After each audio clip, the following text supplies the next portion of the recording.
Chapter 6 financial strategy से start करेंगे आज। पहले हमने कौन सी पढ़ ली? Marketing strategy. हम क्या पढ़ रहे हैं? Functional strategies. फंक्शनल स्ट्रैटेजीज में हमने मार्केटिंग स्ट्रैटेजी पढ़ ली। आज हम सेकंड स्ट्रैटेजी पे चलेंगे, दैट इज फाइनेंशियल स्ट्रैटेजी। हाँ जी मुस्कान, फाइनेंशियल स्ट्रैटेजी क्यों बनाते हैं? फाइनेंशियल स्ट्रैटेजी किस लिए बनाते हैं? What is the motive of financial strategy? कितना नहीं चाहिए, ठीक है। To make decisions about our finance, financing decisions के लिए हम मुझे क्या बनानी पड़ती है? अपनी फाइनेंसिंग स्ट्रैटेजी बनानी पड़ती है। हाँ जी, रीड करो। The next important functional strategy relates to financial aspects of the business and are termed as financial strategy. The financial strategies of an organization are related to several areas of financial management considered central to strategy implementation. हाँ जी, तो ये किससे related है? मेरी financial management से related है। तो this include acquiring needed capital. क्या क्या इसमें हम देखेंगे कि मुझे सोर्स ऑफ कैपिटल क्या होना चाहिए। उसके बाद डेवलपिंग प्रोजेक्टेड फाइनेंशियल स्टेटमेंट्स, इसका मतलब क्या है? बजट्स बनाने। Then management and uses of funds, जो फंड्स रेज करे हैं उसको कहाँ पे यूज करेंगे। And last is evaluating the worth of business, मेरे बिजनेस की वर्थ क्या है। ये चार चीजें हम इसमें देखेंगे। हाँ जी, next. Strategists need to formulate strategies in these areas so that they are implemented.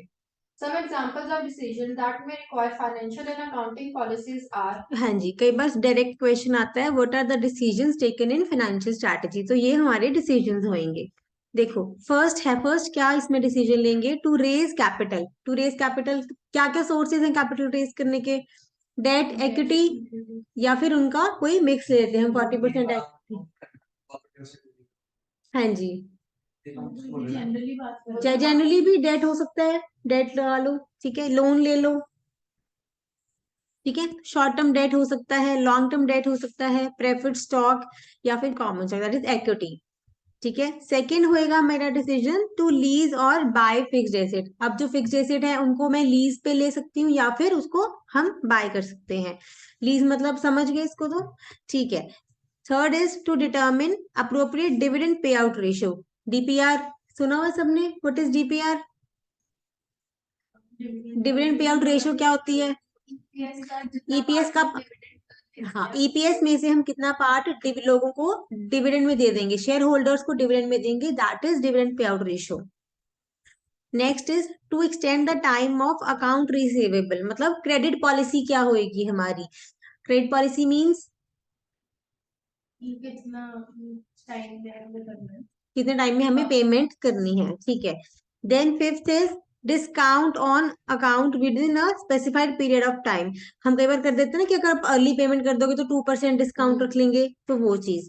And last is amount of cash that should be kept on hand, cash कितना अपने पास हम रखेंगे। तो ये 6 डिसीजंस हैं जो हम फाइनेंशियल स्ट्रैटेजी में लेते हैं। क्लियर है जी? अब देखो मेजर कंपोनेंट्स क्या आएंगे इसमें। पहला तो वही आएगा अपने पास, सोर्स ऑफ कैपिटल। दो सोर्स हैं, ठीक है। फिर क्या आएगा? क्या पढ़ा अभी? उसके बाद हम करेंगे बजटिंग, उसके बाद हम करेंगे uses of funds, and last में हम देखेंगे अपने बिजनेस की वर्थ क्या है। क्लियर? हाँ जी, इसको रीड करो उसका। Strategizing, acquiring capital, sources of funds. Successful strategy implementation often requires additional capital. Besides net profit from operations and the sale of assets, two basic sources of capital for an organization are debt and equity. ठीक है, तो दो source मेरे पास क्या है? Debt and equity. और यहाँ पे मुझे क्या, next? Determining an appropriate mix of debt and equity in a firm's capital structure can be vital to successful strategy implementation. ये तो वैसे मुझे पढ़ाने की जरूरत नहीं, आ गई, ये तो अपने फाइनेंशियल मैनेजमेंट पर रखा होगा सारा, ठीक है। कितना हमने किसका प्रपोर्शन रखना है, उस पर क्या डिपेंड करता है। चलो अब रीड कर दो एक बारी। Theoretically, an enterprise should have enough debt in its capital structure to boost its return on investment by applying debt to products and projects earning more than the cost of the debt.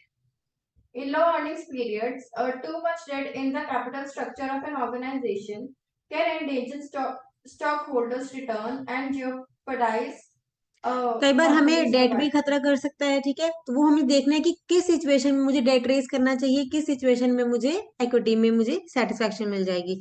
अब देखो, many debt return real estate companies find things very difficult at the time of recession. जब recession आता है तब मुश्किल आता है, क्योंकि डेट पे तो कांस्टेंट मुझे rate fix, interest fix payment करनी ही करनी है, ठीक है। तो fix debt obligation generally must be met regardless of circumstance. यहाँ पे मुझे क्या है, फिक्स्ड मेरी ऑब्लिगेशन रहेगी। और उसके पर इसका मतलब ये नहीं है कि हमेशा क्या करना है, हमने डेट ही रेज करना है, कई बार हमें इक्विटी में भी फायदा हो जाएगा। हाँ जी, रीड कर दो। Fixed debt obligation generally must be met regardless of circumstances. This does not mean that stock issuances are always better than debt for raising capital. Some special stock is issued to finance strategy implementation, leading to ownership and control of the enterprise are diluted. हाँ जी, clear है। वो क्या कह रहे हैं, अगर हम ज्यादा इक्विटी इशू कर देंगे तो उससे क्या होएगा, ओनरशिप डाइल्यूट हो जाएगी। दो चीजें हमने लिख देनी है। अगर ज्यादा डेट रेज करेंगे तो इंटरेस्ट में प्रॉब्लम आएगी, इंटरेस्ट फिक्स्ड ऑब्लिगेशन हो जाएगी। अगर ज्यादा इक्विटी इशू कर देंगे तो क्या हो जाएगी, ओनरशिप डाइल्यूट हो जाएगी। तो दो चीज इसमें हमने लिखनी है, ठीक है जी। आ जाओ नेक्स्ट। नेक्स्ट है मेरे पास projections. Projected financial statements or budgets as an effective tool to implement financial strategy. हाँ जी, अब क्या करना पड़ेगा, मुझे बजट्स बनाने पड़ेंगे। प्रोजेक्टेड फाइनेंशियल स्टेटमेंट, कोई भी नया प्रोजेक्ट शुरू होता है तो पहले एक बनती है ना एक प्रोजेक्टेड फाइनेंशियल स्टेटमेंट। वो कई बार आपने देखा होगा बैंक्स में मांगते हैं कि एक प्रोजेक्शंस दो। क्या होती है वो, कि कितना इस प्रोजेक्ट से रेवेन्यू जनरेट कितना आप एक्सपेक्ट कर रहे हो कि कितना रेवेन्यू जनरेट होगा, कितना इस पे एक्सपेंडिचर लगेगा, ठीक है। वो सारा उसमें हम डाल देंगे, उस हिसाब से अपनी रेशियोज को कैलकुलेट करके बताएंगे। चलो जी। होगा. हम्म। Projected financial statement analysis is a central strategy implementation technique because it allows an organization to examine the expected results of various actions and approaches. ठीक है, तो इससे मुझे क्या पता लगेगा, वेरियस एक्शंस के रिजल्ट क्या होने वाले हैं, ठीक है। यहाँ पे मैं सिर्फ एक्सपेक्टेशंस लगा रही हूँ, एक्सपेक्टेड रिजल्ट्स। हाँ जी। This type of analysis can be used to forecast the impact of various implementation decisions. For example, to increase promotion expenditures by 50% to support a market development strategy, to increase salaries by 25% to support a market penetration strategy, to increase research and development expenditures by 70% to support product development. हाँ जी, तो क्या example दी, कहते अब मैंने R&D पे 70% मैंने वो सोच लिया कि एक्सपेंडिचर बढ़ाएंगे, ठीक है। तो अब इसको सपोर्ट कौन करेगा, मेरी फाइनेंस स्ट्रैटेजी सपोर्ट करेगी, ठीक है। तो मैंने देखना है कि मुझे ये स्ट्रैटेजी इंप्लीमेंट करनी चाहिए या नहीं करनी चाहिए, ठीक है। तो इसका डायरेक्ट इम्पैक्ट किस पे पड़ेगा, मेरे इम्प्लीमेंटेशन डिसीजंस पे पड़ेगा, कि वेदर मुझे 70% R&D में देना है या नहीं देना है। हाँ जी, देखो आगे, यहाँ पे देखो अपर फॉर्मा। A performer income statements and balance sheet allow an organization to compute projected financial ratios under various strategy implementation scenarios. हाँ जी, तो वेरियस इम्प्लीमेंटेशन सिनेरियोज मतलब है कि हम किस तरह से सोचते हैं, अगर हम 50% एक्सपेंडिचर लगाएं या फिर हम 70% एक्सपेंडिचर लगाएं तो हमारा अल्टीमेट रिजल्ट क्या होने वाला है, उस सिचुएशन में हमने पहले ही उसको पहले सोच लेना है। हाँ जी। When compared to prior years and to industry averages, financial ratios provide valuable इसका हम क्या insights. करेंगे, कंपैरिजन करेंगे अपने प्रायर ईयर से, प्रायर हमारी परफॉर्मेंस क्या थी और फिर इंडस्ट्री की परफॉर्मेंस क्या है, उससे हम क्या करेंगे, इनका कंपैरिजन करेंगे। हाँ जी, ठीक है, कर दो।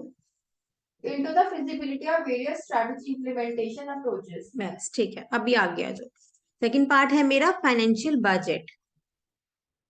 बजट तो आपको पता ही है, व्हाट इज बजट। बजट क्या होता है,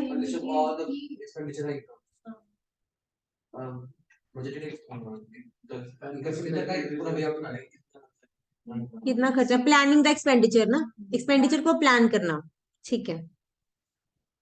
चलो रीड करो। A financial budget is also a document that details how funds will be obtained and spent for a specified period of time. हाँ जी, तो दो चीजें आएंगी इसमें, how funds will be obtained, funds कहाँ से आएंगे, और सेकेंडली इसको कहाँ से जाएंगे, ठीक है जी। Okay next. Annual budgets are most common, although the budgets बहुत टाइप के होते हैं, हमने सुना है एनुअली भी होते हैं, क्वार्टरली भी बनते हैं, या फिर डेली बजट्स भी होते हैं, कैश बजट्स भी बनते हैं। पढ़ा है आपने बजट्स के बारे में ऑडिटिंग में, economics. इकोनॉमिक्स में पढ़ा था, ठीक है। ठीक है, नेक्स्ट देखो, financial budgeting should not be, ये sorry, fundamentally Financial budgeting is a method of specifying, is a method for specifying what must be done to complete strategy implementation successfully. Financial budgeting should not be thought as a tool of limiting expenditure, but rather as a method for obtaining the most productive and profitable use of an organization's resources.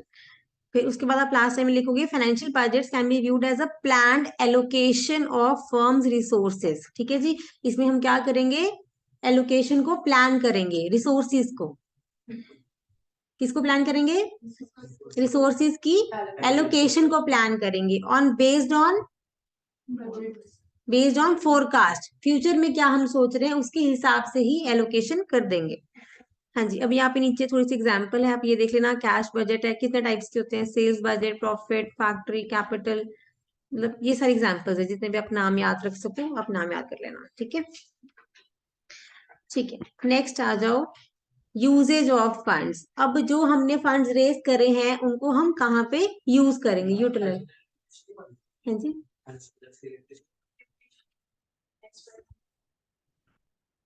अच्छा, कोई नहीं, पढ़ लेंगे इसको।